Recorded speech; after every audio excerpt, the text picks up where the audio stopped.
સ્વામિનારાયણ હરે સંવત 1877 માસ સુધી એકાદશીને દિવસે શ્રીજી મહર્ષિ ગઢડામાંથી દાદા ખાચરના દરબારમાં બિરાજમાન હતા અને સર્વશ્વેત વસ્ત્ર ધારણ કર્યા હતા અને પોતાના મુખારવિંદની આગળ સાધુ તથા દેશ દેશના હરિભક્તની સભા ભરાઈને બેઠી હતી.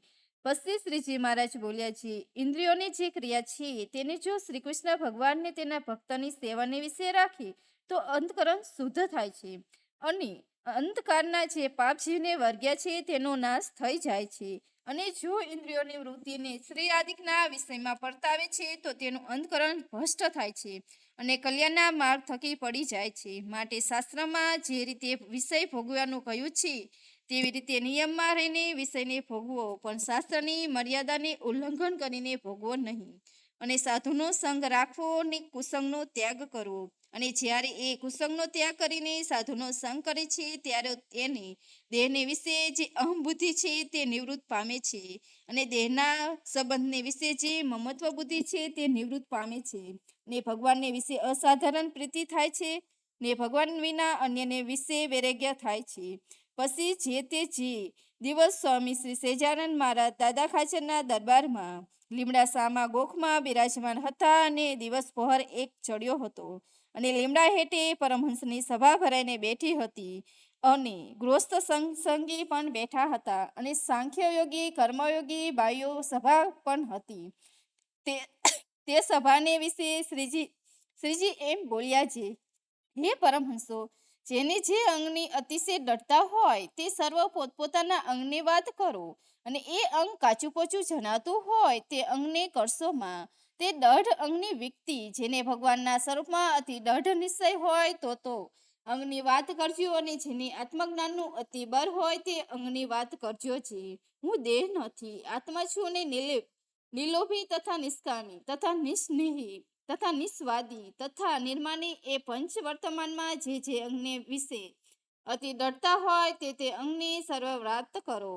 પછી શ્રીજી પોતે પ્રસન્ન થઈને બોલ્યા છે, પ્રથમ તો અમે અમારા અંગની વાત કરીએ છીએ, તમે તમારા અંગની વાત કરજો. શ્રી નરનારાયણના પ્રતાપ થકી અમને એવું વર્તે છે જે હું આત્મા છું, અસ્તેદ છું, અભેદ છું, સચ્ચિદાનંદ છું અને મારી મોટપ છે તે તો સ્વ સ્વરૂપનો પ્રકાશ તથા શ્રી નરનારાયણની ઉપાસના તે વડે છે. પણ ભારે ભારે વસ્ત્ર તથા અમૂલ્ય આભૂષણ તથા રથ પાલકી હાથી ઘોડા તેને જે અવતારી તે વડે કરીને મોટપ નથી. અને જગતના બંધીને માનસ જે જગત બંધીના રાજા સંગતિ થઈને હાથી જોડીને ઊભા રહે તે વડે કરીને પણ અમારે મોટપ નથી. અને આ સત્સંગી સર્વ જે તે વિમુખ થઈ જાય ને મને કોઈ માને નહીં અને પહેરવાને વસ્ત્ર અને પહેરવાની જગ્યા ન મળે તેને કરીને મારી નેપ થતી નથી. મારી મોટપ તો શ્રી નરનારાયણની ઉપાસના વડે કરીને હું બ્રહ્મ છું, હું આત્મા છું. એવી રીતે જે મારી મોટપ તે તો હું મૂકવા ઈચ્છું અથવા બીજા કોઈ બ્રહ્માદિક દેવ છે તે મૂકવાને ઈચ્છે તોય પણ મારી મોટપ ટરે નહીં. અને અમારે શ્રી નરનારાયણની ઉપાસના છે તે પોતાનું જે સ્વસ્વરૂપ તેને વિશે બ્રહ્મ પરમાત્મા એવા જે શ્રી નરનારાયણ તેની સાકાર મૂર્તિ તેની ઉપાસના છે. અને તે કોઈ પોતાની અનુભવે કરીને કહે અથવા શાસ્ત્ર કરીને કહે જે પરબ્રહ્મ જે પુરુષોત્તમ તે આકાર રહિત છે તે તો વાત અમને મનાય નહીં. કાજે પુરુષોત્તમની કૃપા થકી એ પુરુષોત્તમનું સાકાર સ્વરૂપ તેને હું પ્રત્યક્ષ દેખું છું. અને અમારા હૈયામાં એમ સમજાય છે જે પરબ્રહ્મ એવા પુરુષોત્તમ તેને આકાર રહિત કહે છે તેને પરમેશ્વરની વાત પણ સમજાતી નથી અને તેને તે સ્વરૂપનું દર્શન પણ નથી અને તે શાસ્ત્રને સમજણ જણાતી નથી. અને શાસ્ત્રમાં જે ભગવાનનું નિરાકાર સ્વરૂપ કહ્યું છે તે તો માયિક આકાર છે, મોટા કરવાને અર્થે કહ્યું છે. કાજે ભગવાનની મૂર્તિને વિશે માયિક જે પંચભૂત તથા દેશ ઇન્દ્રિયો તથા ચાર અંતકરણ તે પ્રાકૃત જીવના જેવા નથી. માટે શાસ્ત્ર નિરાકાર કયા છે અને ભગવાનને અલૌકિક આકાર તો છે ખરા. જો ભગવાનને નેત્ર છે તો તે નેત્ર કરીને પુરુષ માત્રે માયા સામું જુએ છે ત્યારે તે માયામાંથી અનંત કોટી બ્રહ્માંડ ઉત્પન્ન થાય છે. તે બ્રહ્માંડને વિશે બ્રહ્માદિક દેવ અનંત કોટી ઉત્પન્ન થાય છે અને તે બ્રહ્માંડમાં સરજ્યા એવા છે સ્થાવર જંગમ જીવ તે સર્વ ઉત્પન્ન થાય છે. માટે ભગવાનને નેત્ર પણ છે અને જે દાડે સ્થાવર જંગલ સૃષ્ટિ સર્વનો નાશ થાય છે, તે મહાપ્રલય થાય છે, ત્યારે એક જ પુરુષોત્તમ રહે છે. તે દાડે વેદ આવીને ભગવાનની સ્તુતિ કરે છે. તે શ્રુતિ સાંભળીને ભગવાન વિશ્વને સરખે છે. તો ભગવાનને કાન પણ છે, પણ એવી 14 ઇન્દ્રિયો છે, પણ અલૌકિક છે અને મન વાણીથી પર છે, અને રામકૃષ્ણાદિક રૂપે કરીને જીવના કલ્યાણને અર્થે વર્તે છે.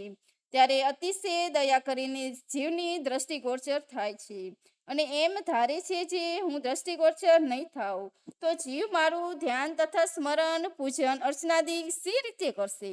માટે જ્ઞાની અજ્ઞાનીને સર્વને પ્રત્યક્ષ જણાય. એવા થતા હવા પણ ભગવાન તો જેવા છે તેવા જ છે, ને જીવને દ્રષ્ટિગોચર થયા માટે કોઈ માઇક એવા જે દેહ અને ઇન્દ્રિયોયુક્ત નથી. માટે જે ભગવાનની નિરાકાર કહે છે તે એમને કોઈ કારે મનાય નહીં. અને જે શ્રી નરનારાયણની ઉપાસનાએ પ્રતાપે કરીને આ બ્રહ્માંડનું રાજ્ય આવે, અને બ્રહ્માંડમાં જેટલી દેવાંગના આદિ દેવીની સ્ત્રીઓ છે તે સર્વ આવીને સેવામાં હાજર ઊભી રહે, અને જેટલા બ્રહ્માંડમાં સારા પ્રદા છે તે સર્વ આણીને હાજર કરે, તો પણ એ સર્વ મરીને એમને મોહ પમાડવા સમર્થ નથી. અને એમ ધારીને જે હું મોહ પામીને એમાં બંધાવું તો પણ કોઈ રીતે મારે બંધન જ થાય નહીં. એવી રીતે મારે ઈષ્ટદેવની કૃપાએ કરીને સ્વસ્વરૂપની દૃઢતા છે. અને કોઈને દીકરો દેવો કે કોઈને દ્રવ્ય દેવું કે કોઈ મુવાને જીવતા કરવા, એ કોઈને મારવો તે તો અમને નથી આવડતું. પણ જીવનું જે રીતે કરીને કલ્યાણ થાય અને જીવને કલ્યાણમાં ધામમાં પહોંચાડવો તે તો અમને આવડે છે. અને હવે તો અમે વધુ નહીં કહીએ.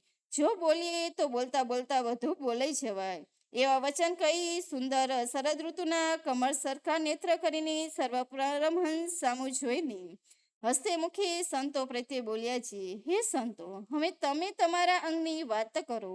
પછી પોતે એમ બોલ્યા છે, અમે ને તમે તો એક અંગવાળા છીએ, માટે અમારા અંગમાં તમારો ભાગ છે. માટે અમે કહ્યું તે રીતે સર્વ દૃઢ નિશ્ચય રાખજો. એવી રીતે શ્રીજીએ પોતાના અંગ કહી દેખાડ્યું તે હરિભક્તને અર્થે જ છે. ઇતિ વૈષ્ણવ ગઢડા પ્રથમનું 8મું પૂરું થયું. સહેજાનંદ સ્વામી મહારાજની જય.